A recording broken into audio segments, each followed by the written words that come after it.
गेले काही दिवस सोशल मीडियावरती अशोक खरात प्रकरण मोठ्या प्रमाणावरती व्हायरल होते। हे प्रकरण बाहेर आल्यानंतर लगेचच त्याची तुलना एप्स्टीन फाईल्सची महाराष्ट्र फाईल्स असं संबोधन करण्यात आली आणि हे प्रकरण बाहेर आल्यानंतर महिला आयोगाच्या माजी अध्यक्ष रुपाली चाकणकर यांनी तडकाफडकी राजीनामा दिला।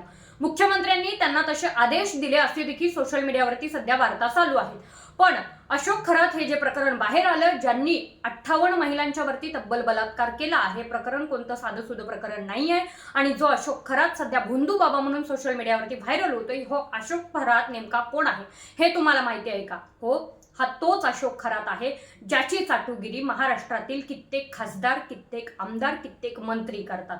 गेले काही दिवस सोशल मीडियावरती काही व्हिडिओ व्हायरल होत आहेत, ज्यामध्ये रुपाली चाकणकर त्यांना पांडुरंगाचं विठ्ठलाचं रूप मानतात, हे देखील त्यांचं बोलणं वक्तव्य व्हायरल होते। त्याचबरोबर त्या त्यांचे पाय धुतायत, त्या त्यांना नतमस्तक करतायत, त्या त्यांच्या पाठीमागे छत्री घेऊन फिरतायत।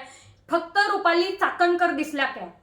त्यांच्या सभेमध्ये, त्यांच्याच कार्यक्रमामध्ये रुपाली चाकणकर जेव्हा पाय धुवत होत्या, त्या बाजूला त्यांचे आशीर्वाद घेण्यासाठी किंवा तो दिव्य दर्शन सोहळा बघण्यासाठी आलेले खासदार निलेश लंके कोणाला दिसले नाहीत का? एक रुपाली चाकणकर नाव फक्त नाहीये, अशी अनेक नावं जोडली गेलेली आहेत आणि रुपाली चाकणकरांचा हा तडकाफडकी जो राजीनामा आलेला आहे, तो राजीनामा फक्त बाकीची नावं ढापण्यासाठी आहे।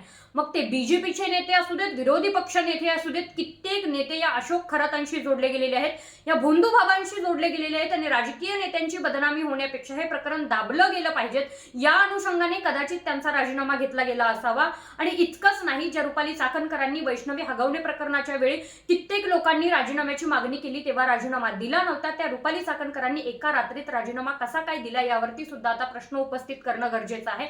आणि त्याचबरोबर फक्त हे महाराष्ट्र फाईल्स प्रकरण आहे का, म्हणजे अशोक खरात प्रकरण आहे का, की रुपाली चाकणकर फाईल्स नावाच्या वेगळ्या फाईल्स आता तयार होणार आहेत? कारण प्रत्येक प्रकरणा पाठीमागे रुपाली चाकणकर यांचंच नाव कसं काय येतं? आणि जरी आलं तरी आतापर्यंत त्यांनी राजीनामा का दिला नाही, याच प्रकरणामध्ये एका रात्रीत का राजीनामा दिला, हे सुद्धा जाणून घेणं तितकंच महत्त्वाचं आहे।